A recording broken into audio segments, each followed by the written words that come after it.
Bonjour, aujourd'hui je voulais vous parler du cadre. Qu'est-ce que ça signifie poser un cadre à l'enfant? J'en ai parlé dans la vidéo sur le chantage et c'est vrai que j'ai eu un commentaire qui me disait mais je savais pas qu'il fallait cadrer les enfants.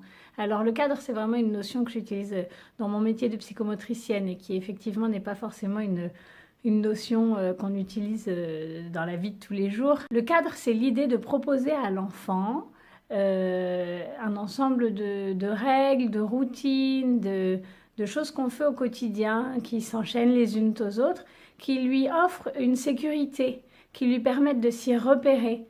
Après, se laver les dents, on va mettre son pyjama. Après, se mettre son pyjama, on va lire une histoire, des choses comme ça. Ce qui offre la routine, ce qui permet à l'enfant de s'y repérer et de savoir que les choses vont se succéder.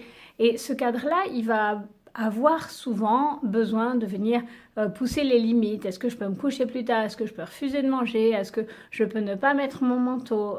Voilà.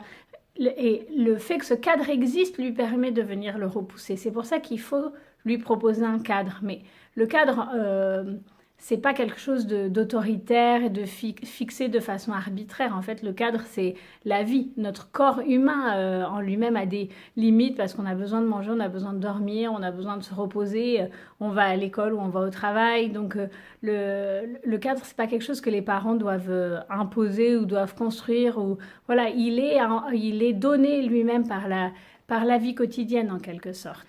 À l'intérieur de cette constance, il faut vraiment une grande souplesse parce que si un soir, non, votre enfant ne mange pas, c'est pas grave. Si un soir, il va se coucher plus tard, c'est pas grave en soi.